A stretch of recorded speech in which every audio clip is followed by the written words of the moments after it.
There we go. Okay, so today I am focusing on the voting statistics in the US. So we are going to examine how voter participation is since the 2020 election. Democracy is a system in which the voters choose whoever they wish to represent them in government. America was founded in 1776 on that premises that we wanted representation, right? We talk about how in Boston they had a tea party where they threw tea off because the tea was taxed to the point that colonists, it made them literally throw the tea out the window. So they fought for that right for us to vote for that taxation with representation and the representation part of it. Voting is essential in every democracy. It is a privilege that we have the ability to change the world around us through voting. So why don't people vote? And how can we fix that? Voting statistics on the large scale. So this is going to be about our federal elections, our presidential, our midterms for Congress, all of those things. According to the Pew Research Center in 2023, in research done by Hardig, Danneler, Keeter, and Van Green, these are statistics from the prior elections. In 2020 election, 66% of voters who were eligible to vote voted. In 2018, 49% of people who were eligible to vote voted. In 2022, 46% of people voted. So all of these stats seem like it's a pretty big thing. In 2020, that 66% was the highest turnout in a presidential election since 1900. In 2018, that 50% was the highest midterm since 1914. This research showed that 70% of eligible voters voted in all three, or 70% of eligible people voted in at least one of those three elections, whereas only 37% voted in all three. So to put that into perspective here for the voting, if we have 10 pens, so we have 1, 2, 3, 4, 5, 6, 7, 8, 9, 10. In 2020, we only had 66% of our voting population.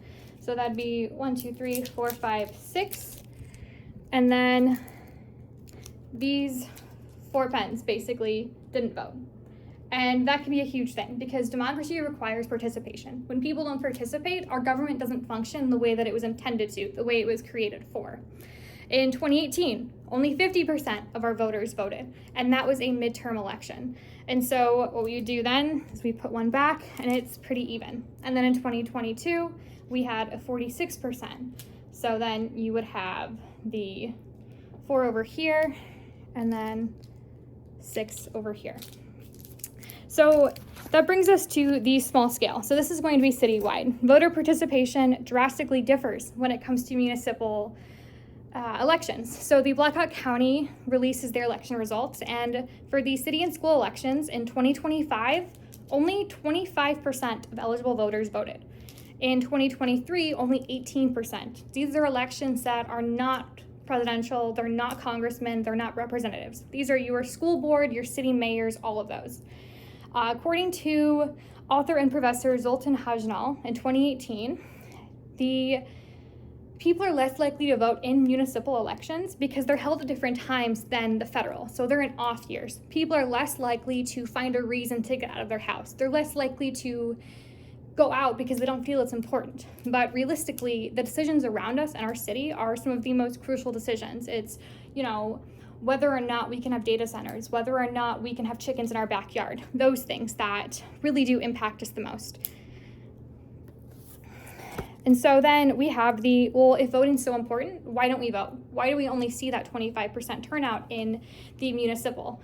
It's also, just that it's people don't see it as important, but there are actual structural barriers in place. Public Wise, who is a research and education nonprofit, nonpartisan research group, found that in 2020, they surveyed 4,220 eligible voters. 13% of those people did not vote. And 21%, or 110 people, reported not voting due to structural barriers like work, childcare, transportation, turned away at the polling sites, or the lines were too long as to reasons why they didn't vote. Excuse me. Of those voters, 67%, or 330, had an income less than $50,000 per year. So we are seeing these discrepancies and these barriers being actual structurally of not being able to afford childcare, or not being able to take off work, or not having reliable transportation, which directly is influenced by households' income. Other issues include mail-in ballots arriving late and a polling location changing without notice before. So these ideas that we have to increase voter turnout, they are to basically reform our system. The Carnegie Foundation in 2022, Dion Jr. and Miles' report found that if you expand opportunities to register, it can increase turnout. So we are talking about same-day registration, where the whole thing about advanced registration and closing was actually a hurdle put in purpose to stand as a barrier for immigrants in the 19th and 20th century, where you close the voting or you close the registration early, less immigrants are more likely to register, so therefore their vote isn't going to count.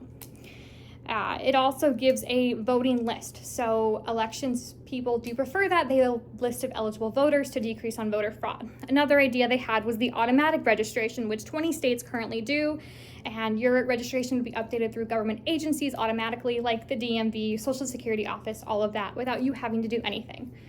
Another idea they had was the pre-registration of 16 and 17-year-olds who will be eligible to vote in the major election if they turn 18 before that deadline, to cut down on the laziness of, well, how do I register? Well, I don't want to register. You're already registered. So you would see people get out and vote more without them having to do anything else.